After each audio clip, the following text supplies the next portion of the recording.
Good morning, everyone, and welcome to the second day of the Rewired.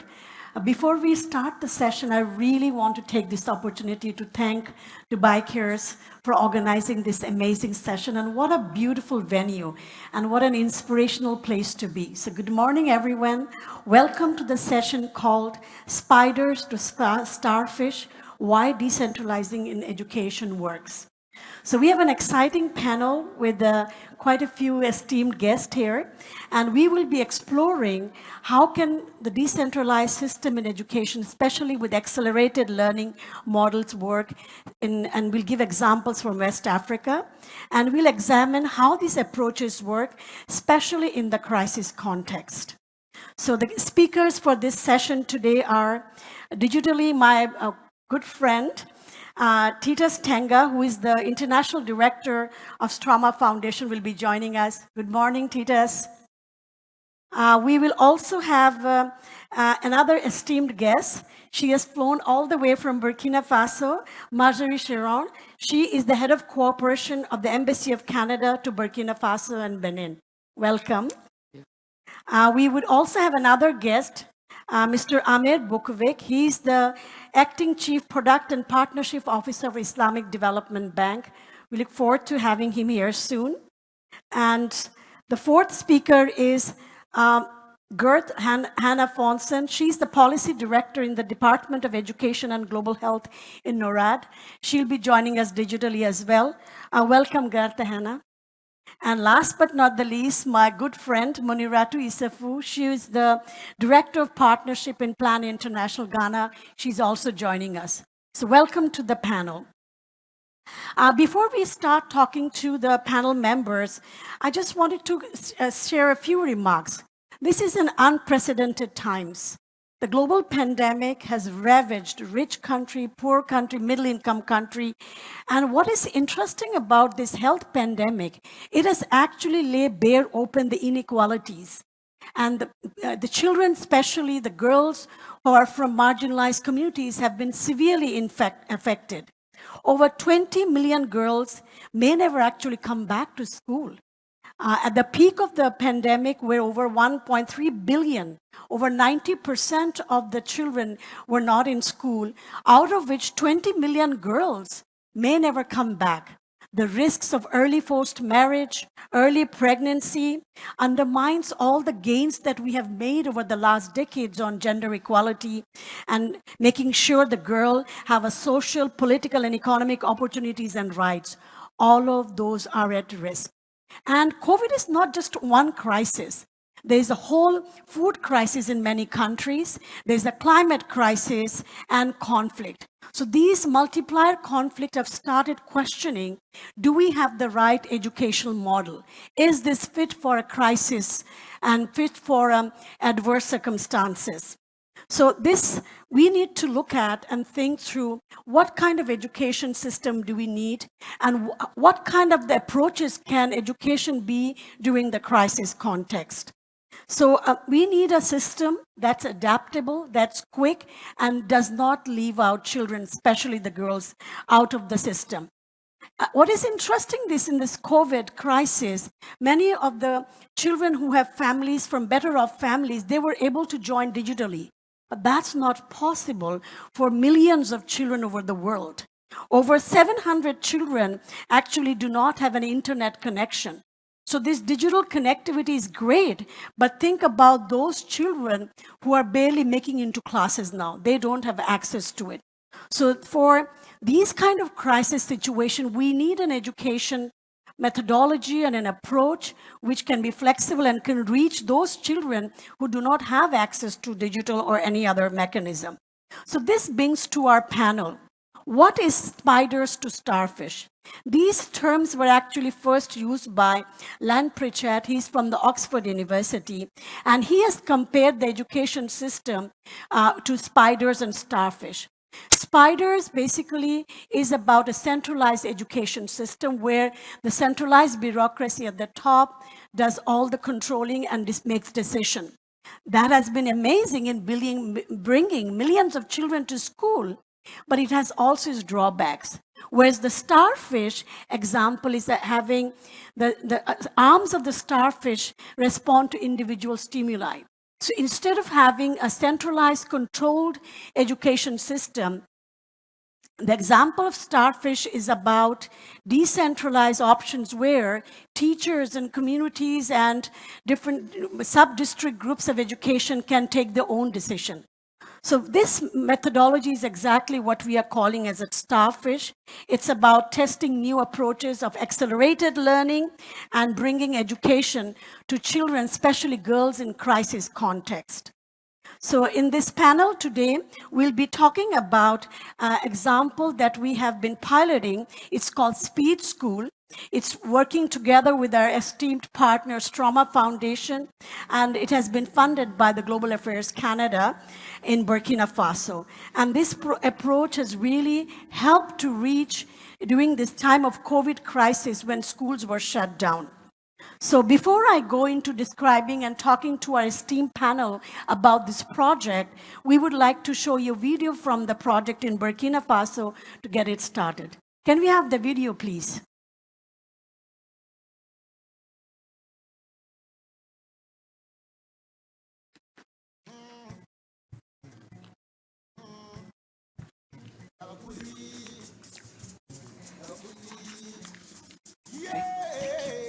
Thank you.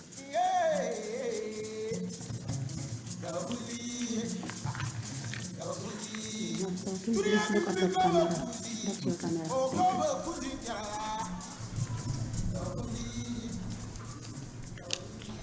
Le travail d'animatrice pour les centres à pastorel consiste à encadrer des enfants scolarisés, non scolarisés, de les encadrer du niveau 1, 2, 3, ensuite évaluer en fin d'année et les transférer au classique du niveau 4.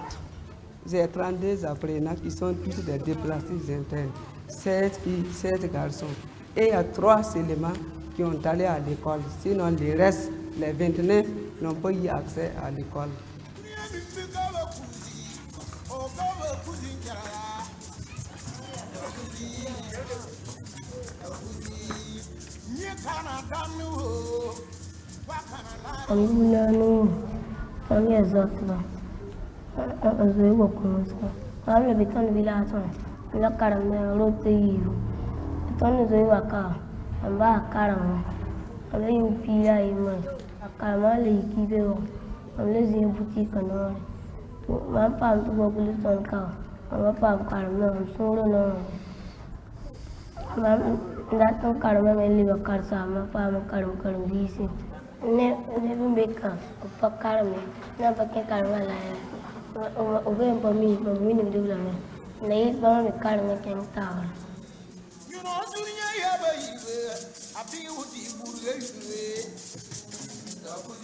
Karanga hana hurawa, asinke karanga otua, ayama ya tonye soma, ya karamti ya soma, tale ibe obi gande ton les gens tombent.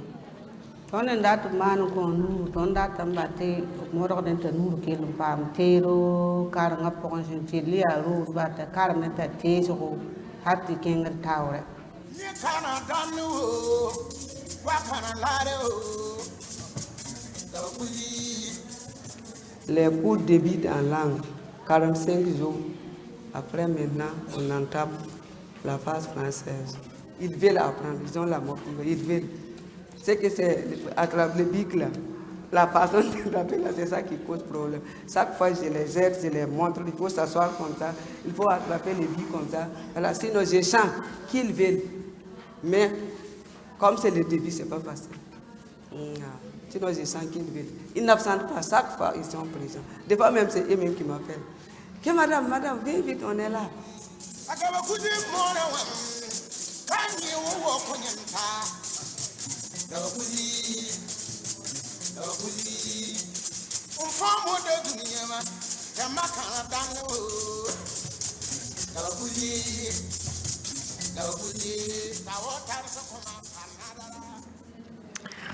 So let's get back to the panel.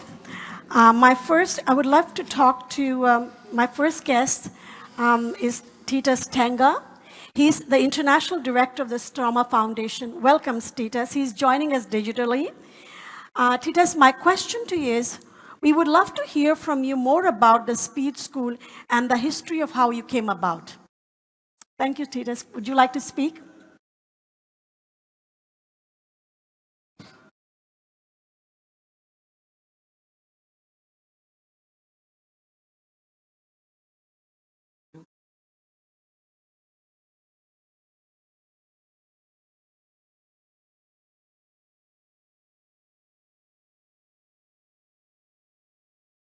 Briefly, Speed School is an accelerated learning program covering 3 years of primary education into 9 months. The program is aimed at children aged 8 to 12 years old who have either not been in school completely or have dropped out in school in an aim to bring them back to formal school. The 2 first months of the program is done in local language, and I think this is very important to emphasize. The program is 9 months, but the 2 first months they are done in the local language, and the remaining 7 months it will switch to French. You ask how Speed School was given. Actually, Speed School is an offspring of our earlier program, which we dealt with the adult literacy, where we were training women in social literacy. There we saw women coming in the centers with children who were supposed to be to school. So one of our local partner in Mali decided to envisage a program of Speed School in order to cater for the children that are out of school or have dropped out from the schools. So the program is clearly developed in order to really eliminate the education barriers at both individual and the community level for why kids are in school. And saying that when we are developing Speed School, behind every Speed School, we have what we call Speed School Management Committee. And this management committee is the one that is responsible for a number of things. They are the ones who are providing learning spaces where we provide schooling, so that we set government into providing schooling. So they are the ones who temporary learning spaces, but also contribute in terms of recruiting the animator or the teacher of the Speed School. We strongly suggest we pay them and train them for 1 month, but it is community themselves which goes to their community and they find within the community, a nearby community, who be the animator school, Speed School center. And the local community too is providing accommodation for these animators. In addition to following up, the key role that they are doing is to identify the out of the school children within their community or their village, and then to follow up them and also follow up attendance and the participation of the animators in the Speed School program. So when we are dealing with this community, or should we say the key issues that we are doing is also to work with the community leaders, in particular religious leaders, in order to sensitize them about the value of education, the gender role, as well as also to provide them the conflict sensitive education in order to make sure that the Speed School continues to work very well. Precisely because of this locally anchored approach, we have seen that Speed School has become instrumental in a difficult context, especially reaching the hard to reach children who are not close to their communities. And it has become very important even during COVID, precisely because of the direct involvement of the community in providing teaching and learning materials, hand washing materials, water purification kits during the pandemic. And the direct involvement of the community has also ensured that kids are always in school and the teachers regularly follow up their teaching curriculum. So, in nutshell, what I would say, what really distinguishes the speed school from other accelerated learning program, it is this anchoring to the local community and the direct involvement of the local community themselves into eliminating barriers. Like just now I come back from West Africa, all the 3 countries that we Strong Foundation work in, Mali, Burkina Faso, and Niger. And as you put it in a way that cannot be better in Tanzania, it is not only the pandemic, but there is also other crises running the region, especially the issue of security, especially the issue of drought. Yeah. And we are seeing now a huge influx of internally displaced people. So Speed School has been a very flexible, adaptable mode of education that ensure continuation of education for the majority of the kids when they are moving. One issue that we're also providing now actively now is schools canteen, precisely because of the hunger. One of the key consequences of pandemic we have seen, it is not only a healthy problem, it is economical and social. It has affected very much the livelihood of the people. Yeah? So hunger now, it is a big problem across Sahara. The whole of the Sahel region is really affected by hunger. So Speed School have been very, very instrumental in providing, for example, Speed School, a school's canteen for the kids to continue the school. I should maybe mention that this flexibility of the Speed School, which is really comes from the working together of the local community with the local authorities, has been very instrumental in pandemic. During the lockdown that affected most of the school, during the school closures in West Africa, immediately when the schools were opened, our Speed School Management Committee, working with the local structure, they've been able to immediately extend the year of the Speed School to make sure that all Speed Schools kids finalize their program of 9 months and sit for the national test that it is being done by the government in order to fulfill their program and then transfer to the 4th grade in the formal school. So maybe I should stop here, Tajin, and then wait for the next question. Thank you, Tita, so much. And so nice of you to hear all the way from Norway. Thank you so much. So I'll go to the next question and our next esteemed guest. Marjorie Chiron, she's the head of the Cooperation of Embassy of Canada to Burkina Faso and Benin. Welcome, Marjorie. So the question I would like to ask you, could you tell us a little bit more about this project and how it fits into the Global Affairs Canada's overall strategy? Yes, thank you. I'm really happy to be here with you this morning. It's a real pleasure. And looking at the video is remind me when I've been there at one of the Speed School, and I met with children, I met with teachers. It was really a good experience, and I saw a lot of joys with the children. So yes, for Global Affairs Canada, it's really important to see how we can promote that kind of project that can be innovative a little bit, and to be able to expand for all the countries.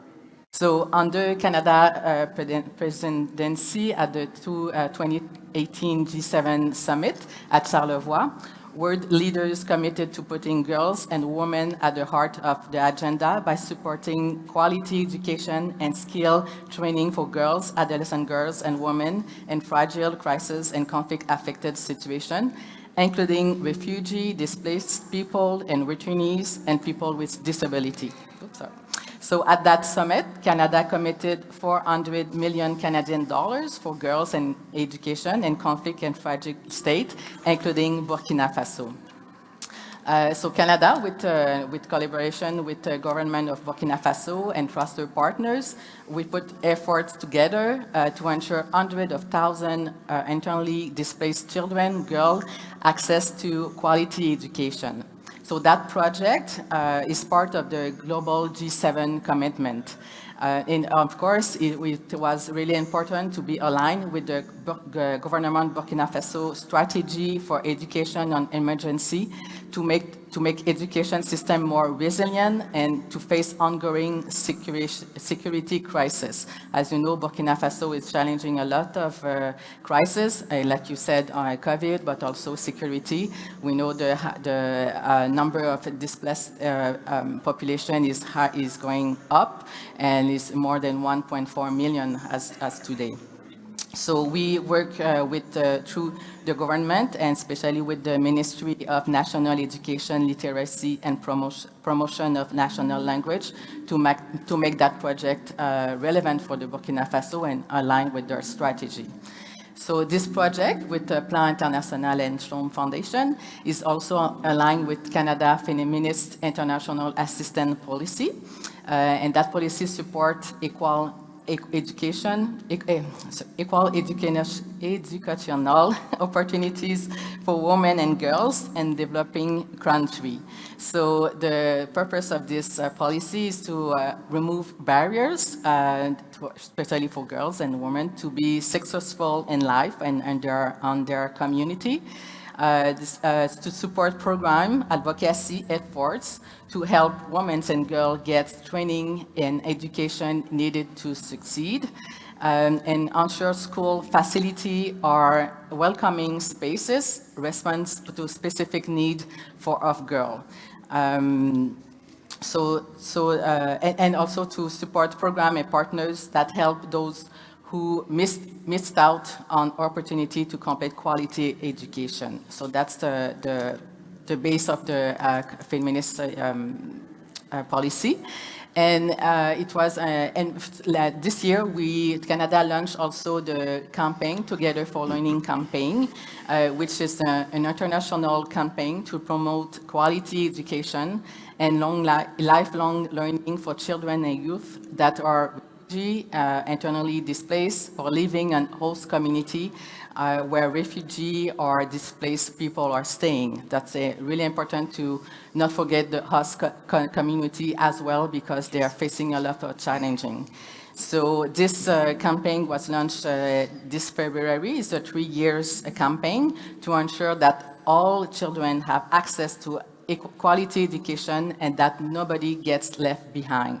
That also amplifies local voice from refugee, displaced, and host community, children and youth, parent, teacher, or the whole community. It's important for them to speak out, and that's when we go see the project, that's where we want to have feedback from. Canada launched this campaign because education is mean equitable, inclusive, gender responsive, conflict sensitive, locally driven, and Burkina Faso is part of this campaign. Actually, with the minister, we went on the site, and we make a small video about that, and the minister was really Education Minister of Burkina Faso was really involved and is 100% with us.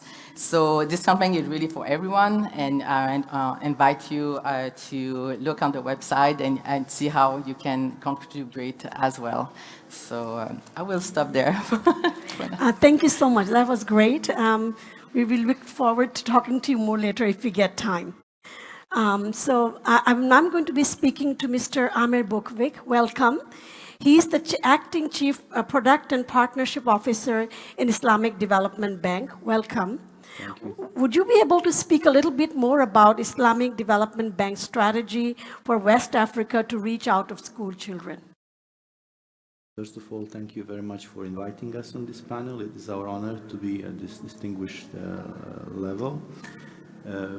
We would like to express the satisfaction that we are actually tackling one of the most sensitive issues for the Islamic Development Bank. I would give a few statements that the Islamic Development Bank would like to address at this distinguished panel. Fulfilling the right of every child to education has never been more crucial than in our rapidly changing world in which we face constant challenges and disruptions ranging from climate change conflict, and most recently the COVID-19 pandemic.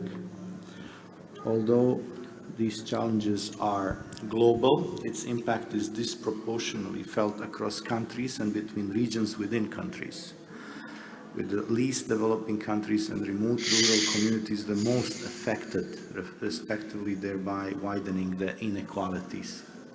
More than half of the world's out-of-school children are in sub-Saharan Africa. The UNESCO Institute of Statistics reports that as of 2020, there are 64.16 million out-of-school children of primary school age, of which staggering 55%, or almost 35 million, are in sub-Saharan Africa. Southern Asia follows with 15.43 million and accounting for 24% of global figure. The Global Education Monitoring Report 2020 showed that in at least 20 countries, no poor rural young woman completed secondary school, that refugees are 3 times more likely to be out of secondary school, and children with disabilities are 2.5 times more likely to never go to school than their peers. The ISDB member countries are home to most of these children, and we are extremely disturbed by this ugly reality. Public provisions of education services in member countries is considered by inadequate infrastructure, capacity, and financing. Financing is always necessary but not sufficient to ensure quality education services and needs to be complemented with adequate implementation capacity.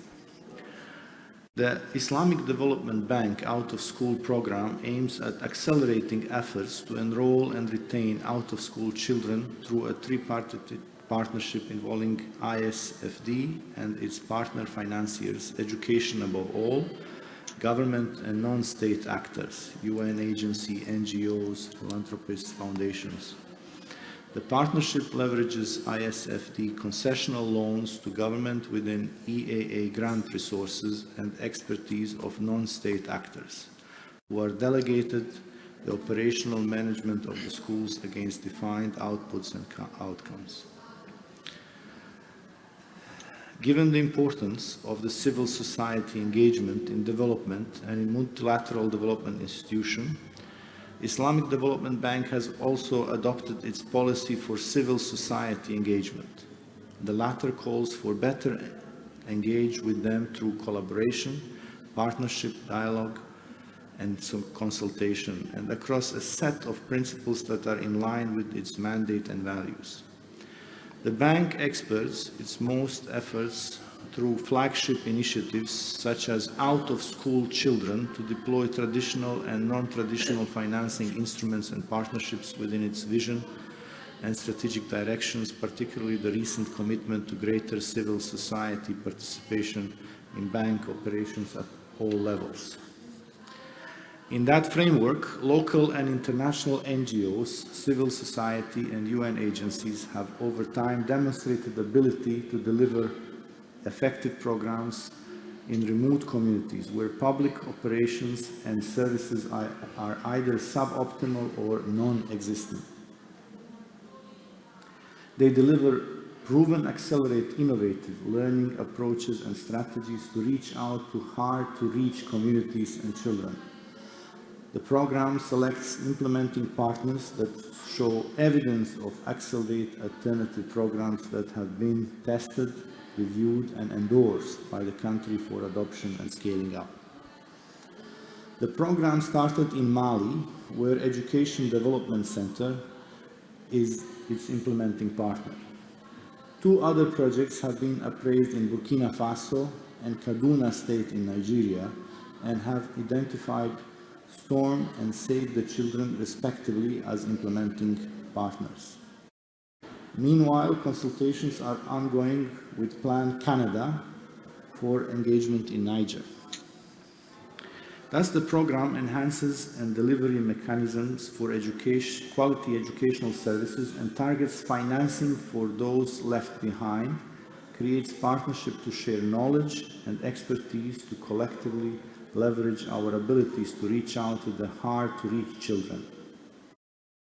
It is a unique cooperation between public providers and non-state actors that undoubtedly boosts efforts to tackle the menace of out-of-school children and enhance greater inclusion. Thank you for the time. This is the statement we wanted to give on behalf of the Islamic Development Bank. And again, it is our great privilege to be part of the initiative of scaling up the education in Africa. Thank you very much. Thank you so much, Mr. Bokovic, for taking your time to come. It was a pleasure listening to you. I will now go digitally and talk to Gerthe Hanna Fossen. She is the policy director in the International Department, in the Department for Education and Global Health in NORAD.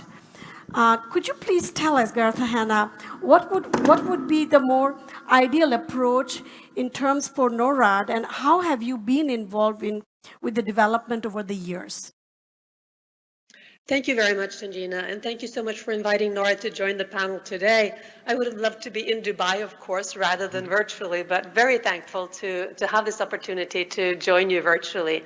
And it's always encouraging to hear about programs that succeed in reaching some of the most marginalized and the most disadvantaged children, and particularly in countries where the needs and the challenges are almost overwhelming.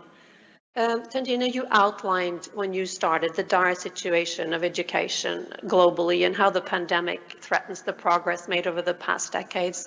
And I was just looking briefly at the new Global Education Monitoring Report that perhaps those of you who are in Dubai was able to join the launch yesterday. And it points out that one of the most serious consequences of the pandemic on education is its disproportionate impact on disadvantaged learners. The disproportionate impact on disadvantaged learners. And we know that there are huge inequalities globally and between countries and in countries. And I think addressing inequity and reaching the most marginalized and reaching girls where girls are still lagging behind has been central to Norway's education policies and age education for years. And let me just mention, before I sort of delve into to speed schools, that Norway's primary approach to age education is to strengthen the public education system and strengthen government capacity. We believe that a strong public education system that is managed well is key to getting all kids in school and learning. But we recognize at the same time that, you know, the need for extraordinary efforts in extraordinary times, in extraordinary contexts and situations. And some countries might not have the capacity yet to fulfill the right to education for all students. And also, as has been mentioned by you and other colleagues here today, sometimes the security situation is a challenge. Some places you have a large influx of internally displaced people that impact the education system heavily, the poverty, hunger, there are a lot of different factors. And then we get the pandemic on top of that. So in these situations, we need alternatives. And not instead of governments, but alongside of governments, and eventually we hope that also governments will be able to take over fully. And in these situations, NGOs are key partners. And I think that for us, we have been working with NGOs for years, and they're on the ground. They know the situation. They often have great ideas about what might work, and equally they often know what will not work. And I think that working with Strømmestiftelsen and Strømme Foundation and others has been sort of an example of how when an organization is given quite a bit of flexibility and freedom, they come up with great new ideas. We've had a framework agreement with Strømme Foundation and other NGOs for, I think, since 2004, the early 2000s, to support their development of speed schools. And there are several aspects of speed school that are intuitively positive. They work alongside with the regular schools, and they aim to assist out-of-school children to integrate into the regular school. They target marginalized areas. And also the fact that it's a temporary solution, where you have a speed school for a while, you capture the out-of-school children in an area, and then you sort of feed them into the regular school system. It's been encouraging for us also to have the evaluation of speed schools in 2018, 2019 with very positive results. And there's an ongoing program I want to mention as well, Speed School 2, which builds on the same concept, a little bit different from the Speed School that we have probably mostly talked about now, but it's been followed by a randomized research project. And I think for us in NORAD, it's very important that we build evidence about what works, what does not work as well. And we're looking forward to soon seeing the findings of this adapted model for children who are a little bit older. I think if we want NGOs to be innovative, they need to have flexibility. They need to be able to test new models. They need to also we need to allow them for failure. I have read in some innovation magazine that out of every 100 innovations, only one is likely to succeed. Or to put that another way around, if you want one successful innovation, you have to be willing to invest in 100 of them. So if we really want our NGOs to succeed and we want innovative programs, I think we need to allow for more innovation, allow for more flexibility in order for our partners to find the best solutions. And NGOs are important partners for us in trying new things. Then, of course, alongside with that, you need the political will. And we've seen the political will in some of these Sahel countries with the speed schools. They've come in with ministers who've been willing to invest in this, pull alongside, set up secretariats to help speed schools take form and to feed it into, and which Plan Canada has also supported, strengthen the system that receives these children from the speed schools. So congratulations on the success so far. We look forward to, from NORAD, supporting speed schools and working with Strömmen, working with other partners to keep innovating and finding good ways of reaching some of these most marginalized and most disadvantaged children. So thank you so much, and thank you for allowing me to join today. Thank you so much. That was a really great comment. Thank you. And I would like to go to my last but not the least of panel speakers. We'll have to be a bit tight on time, so I would like to introduce my dear friend and colleague, Moniratu Isafu. She is the Director of Partnership from Ghana.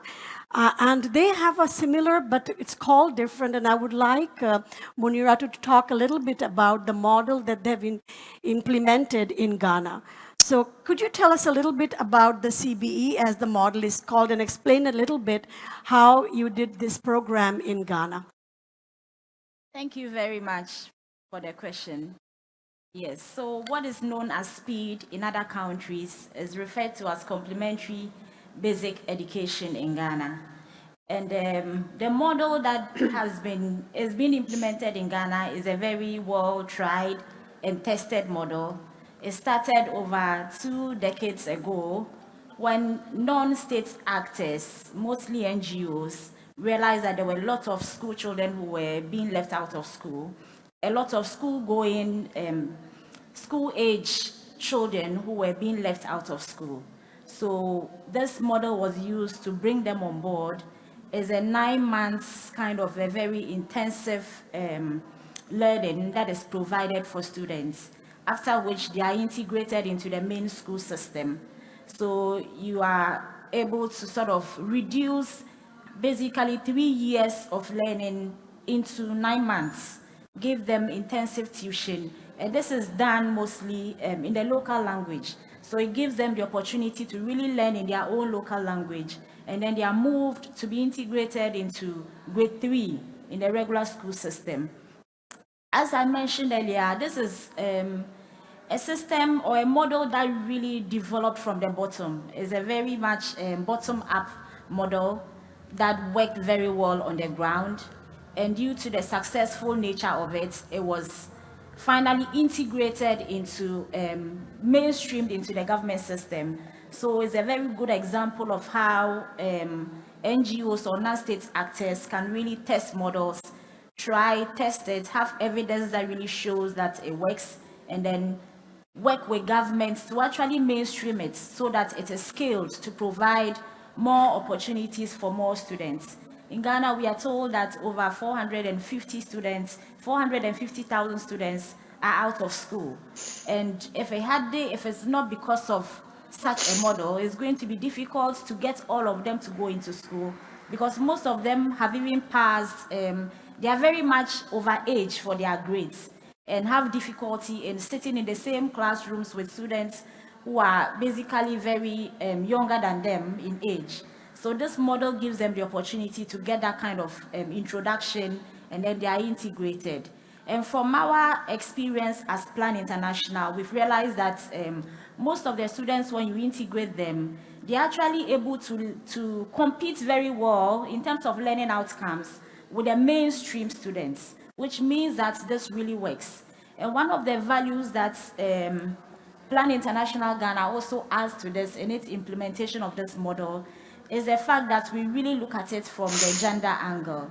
One of the things that Plan has done is to ensure that we consciously try to identify girls who are out of school. And most often they constitute the larger population of the out of school. So we ensure that they are all brought back into the mainstream. They are brought back to go through this program.